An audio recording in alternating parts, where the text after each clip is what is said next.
Nah, di video kali ini kita akan membahas mengenai jenis-jenis kamera. Selamat datang kembali di WD Lens, saya Wahyu Darsito. Jadi, kamera ada banyak jenis ya. Kita akan bahas yang paling umum digunakan dan apa saja kelebihannya. Langsung aja ya ke segmen berikutnya. Berikut ini 5 jenis kamera digital yang umum sekarang digunakan. Pertama adalah DSLR atau Digital Single Lens Reflex.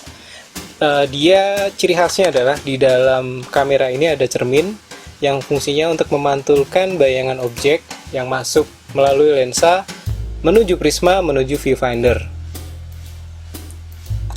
Kelebihan dari platform atau kelebihan dari jenis DSLR adalah ini adalah model yang sudah sangat matang atau desain yang sudah sangat-sangat mature. Jadi teman-teman kalau nyari lensanya itu ada banyak banget. Kemudian aksesoris lain kayak flash, kemudian remote dan sebagainya sangat mudah. Bahkan third party-nya pun juga banyak. Itu kelebihan dari DSLR. Plus penggunanya pun juga banyak banget. Kemudian juga banyak lensa-lensa zaman analog untuk merek yang sama itu bisa digunakan ke kamera yang barunya. Walaupun mungkin nggak bisa autofocus mungkin ya, tergantung dari seri dan jenisnya. Oke, itu untuk DSLR. Kelebihannya akan ditampilkan di layar sebelah kiri. Selanjutnya untuk mirrorless. Nah, mirrorless ini yang sekarang sedang naik daun. Ini punya perbedaan utama dengan SLR adalah dia tidak ada cermin. Jadi begitu dari lensa, kemudian objek bayangannya akan masuk ke si sensor gitu. Nah, kelebihannya adalah ukurannya biasanya lebih slim atau lebih compact gitu. Kemudian, nah ini kelebihan yang saya paling suka adalah dia bisa pakai lensanya SLR. Jadi sangat-sangat terbuka untuk menggunakan banyak lensa. Misal nih, ini Fuji, ini Nikon. Saya mau pakai lensanya Nikon ini ke Fuji, bisa aja. Tinggal tambah adapter, ini contohnya. Ini adapter Nikon AIG to FX. Sebentar, titik merah, titik putih. Sip.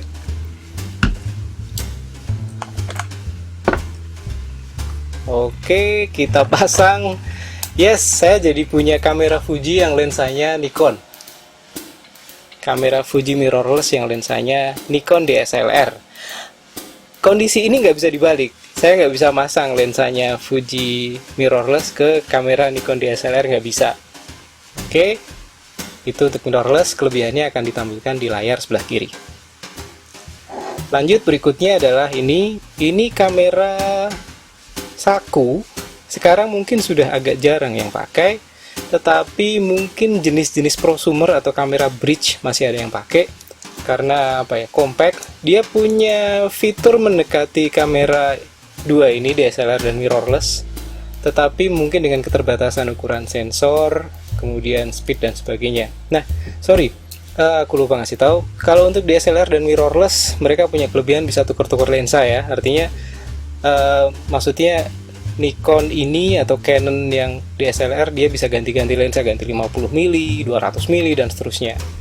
Kemudian mirrorless juga sama, dengan kelebihan dia bisa pakai lensanya DSLR. Tetapi kalau si kamera saku dan kamera prosumer seperti ini, dia akan cuma punya lensa yang nempel di dia aja, nggak bisa diganti-ganti gitu.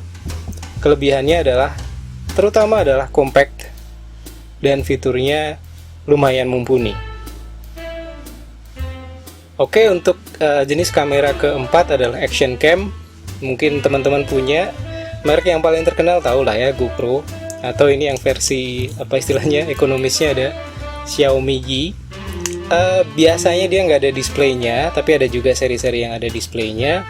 Kelebihannya adalah dia memang dirancang untuk action, jadi lebih tahan guncangan.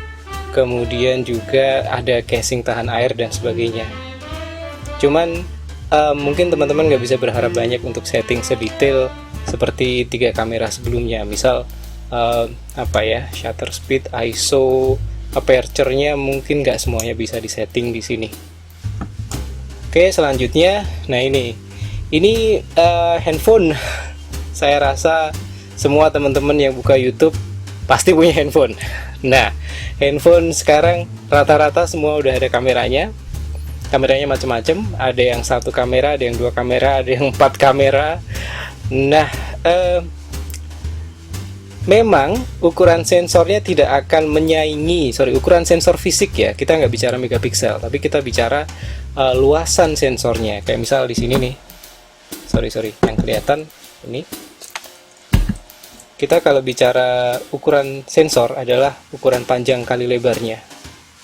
Itu yang akan lebih berpengaruh terhadap kualitas gambar, mungkin color depth-nya, mungkin ke ISO tingginya bersih apa enggak gitu.